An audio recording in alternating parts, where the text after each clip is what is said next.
നമുക്ക് കാലത്ത് തന്നെ ഗൂഗിൾ വെച്ച് പണി തന്നുട്ടാ. നമ്മളിന്നൊരു വർക്കിനായിട്ട് ഷൊർണൂർ വരെ പോവാട്ടാ. ഞങ്ങളെ ഇറങ്ങാനായിട്ട് നല്ല ലേറ്റായി. അത് കാരണം അച്ഛൻ നമ്മൾ ഉപദേശിക്കുകയാണ്, എങ്ങനെയൊക്കെ പോകണം, സൂക്ഷിച്ച് പോകണം, അങ്ങനെ ഇങ്ങനെ പോകണം എന്നൊക്കെ പറഞ്ഞ് നമ്മൾ ഉപദേശിക്കുകയാണ്. അത് കഴിഞ്ഞ് നമ്മുടെ യാത്ര തുടങ്ങി. ഇപ്രാവശ്യം നമ്മളിവിടെ സിയോണാണ് കേട്ടോ വന്നേക്കണം. ഇത്ര നാള് കൂട്ടുണ്ടായിട്ട് ഞങ്ങൾ ആദ്യമായിട്ടാ ഇത്ര ദൂരത്തേക്ക് ഞങ്ങൾ രണ്ടുപേരും ഒരുമിച്ച് രാത്രി പോകണം. അപ്പൊ അതിന്റെ ഒരു എക്സൈറ്റ്മെന്റ് ഞങ്ങളുടെ മുഖത്ത് നിങ്ങൾക്ക് എല്ലാവരും കാണാം. നമുക്ക് ഇപ്രാവശ്യം ഇവിടെ വർക്ക് കിട്ടിയിട്ടുള്ള വേറെ ഒന്നല്ല, നമുക്കൊരു ഡ്രോൺ പൈലറ്റ് ആയിട്ടാണ് നമുക്ക് വർക്ക് കിട്ടിയിട്ടുള്ളത്. നമ്മളെന്നിട്ട് ലൊക്കേഷൻ നോക്കിയിട്ട് ഗൂഗിൾ ചേച്ചിനെ നോക്കി വന്ന് കാലത്ത് തന്നെ ഗൂഗിൾ ചേച്ചി നമുക്ക് പണി തന്നു. നമ്മളെ കൊണ്ടുപോയിട്ട് ഒരു ഇടവഴിയിലൊക്കെ കൊണ്ട് നിർത്തിച്ചിട്ട് ഒരു കാട്ടിക്കൂടുള്ള വഴി കാട്ടിയിട്ട് ഇതിൽ കൂടെ കാറും കൊണ്ട് പോകാനാണ് അവർ പറഞ്ഞത്. ഞങ്ങൾ എന്നിട്ട് ആ സ്ഥലമൊക്കെ തപ്പി വന്ന് ലൊക്കേഷനിൽ എത്തിയിട്ട് ആ സ്ഥലം ഒരു കാടിന്റെ ഉള്ളായിരുന്നു. ഞങ്ങൾ എന്നിട്ട് ഇവരെന്തൊക്കെ ചെയ്യണം എങ്ങനെയൊക്കെ ചെയ്യണേ നോക്കിയിരിക്കായിരുന്നു കേട്ടോ. അതിന്റെ ഇടയിൽ സിയോണ് വേശിന്നിട്ട് ഒരു ഇരിപ്പുണ്ടായിരുന്നു.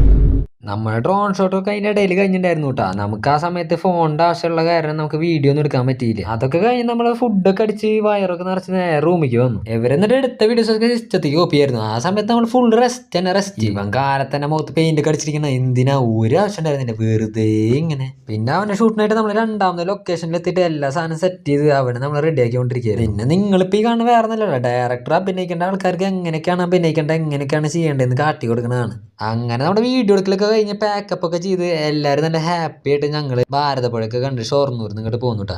അപ്പോൾ വീഡിയോ ഇഷ്ടമായാലും ലൈക്ക് ചെയ്യുക, പിന്നെയും കാണാനായിട്ട് ഫോളോ ചെയ്യുക. അപ്പം ശരി.